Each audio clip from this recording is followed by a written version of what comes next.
Sekarang kita mulai tema utama kita, hubungan antara agama dan ekonomi. Yang pertama kita lihat tipe-tipenya ya, tipe-tipe hubungannya. Ada orang yang pertama menganggap agama yo agama, ekonomi yo ekonomi. Jangan dicampur-campur. Kalau dicampur-campur nanti jangan-jangan mengekonomikan agama apa mengagamakan ekonomi misalnya. Wis biar jalan sendiri-sendiri sajalah. Nah, itu paradigma pertama, paradigma independen. Yo kalau pas dagang yo saya perhitungan Pak, untung rugi. Kadang-kadang nipu-nipu sedikit ndak apa-apa, wong ekonomi. Tapi kalau agama ya ndak boleh. Kalau agama ya harus jujur. Nah ini pandangan independen. Pokoknya agama jangan ikut campur dalam ekonomi. Ekonomi punya logika sendiri, agama punya logika sendiri.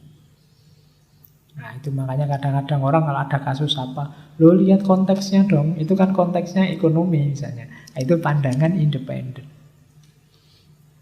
Jadi agama ya agama, ekonomi ya ekonomi.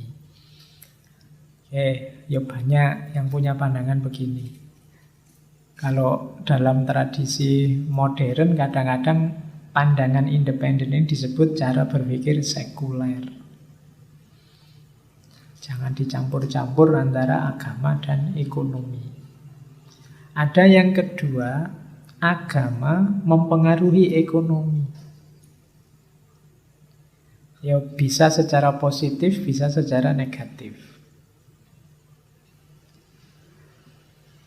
Misalnya agama mempengaruhi ekonomi itu pandangan-pandangan agama yang nanti mengintervensi kehidupan ekonomi. Dalam Islam misalnya ada yang jelas secara formal, jual beli boleh tapi riba jangan ya. Nah itu agama masuk ke ranah ekonomi.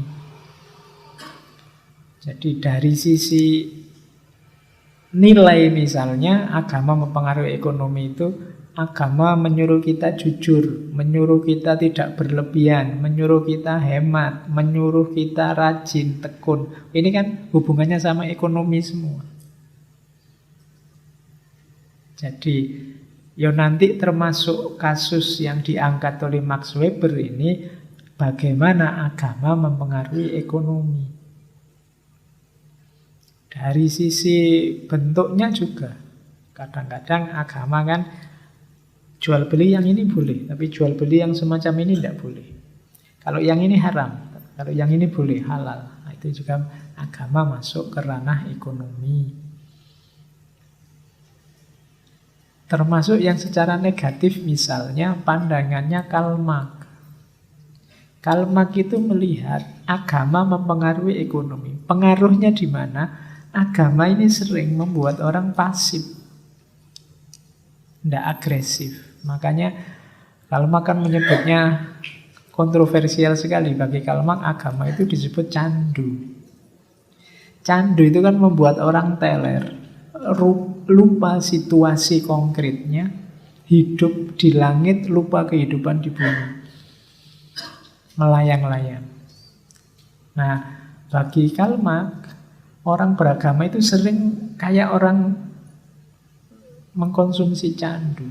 Hidupnya tidak konkret. Harusnya dia bangkit melawan penindasan, harusnya dia memperjuangkan ketertinggalan sosial budaya ekonominya, tapi kadang-kadang agama membuat orang jadi pasif. Sudahlah pasrah saja, Gusti Allah sing ngatur.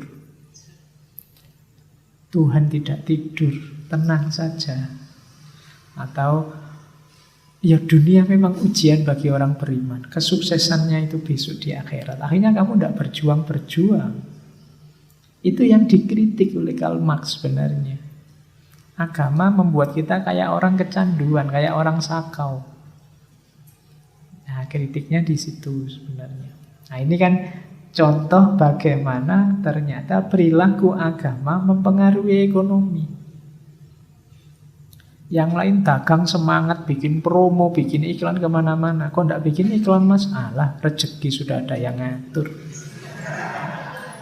Nggak usah pakai iklan juga nggak apa-apa. Kalau rezeki pasti datang. Ayo kalah. Nah ini berarti apa? Agama juga berpengaruh dalam kehidupan ekonomi.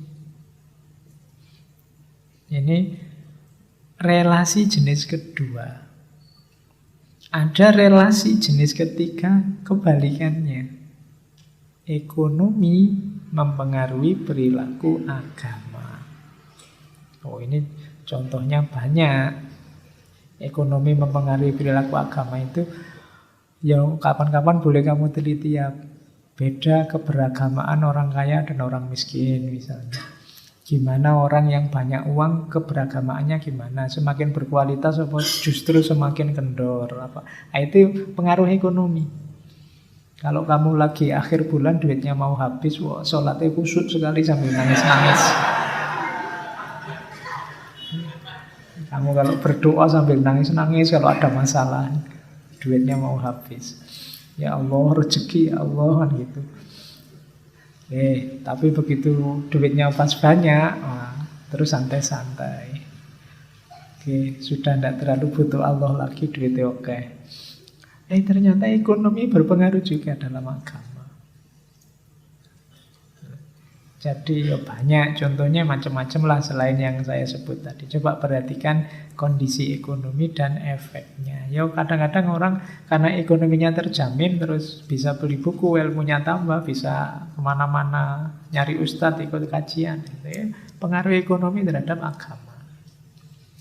Sekarang banyak kelompok-kelompok pengajian. Oh itu terus setiap kelompok terus diwajibkan beli seragam. Pakai seragam, kalau ngaji harus pakai seragam, kalau enggak pakai seragam. Akhirnya kan yang enggak kuat beli seragam terus minder, seragam ngaji, wis. Enggak jadi ngaji dia. Nah, ekonomi berpengaruh dalam agama.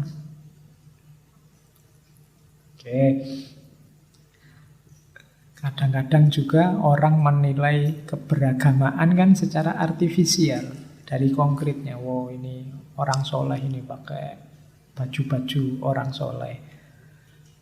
Baju kokonya mahal, sorbannya luar biasa, langsung impor dari Timur Tengah. Kemudian, itu kan, tapi ini ekonomi juga. Kalau kamu ekonominya tidak kuat, tidak bisa beli itu.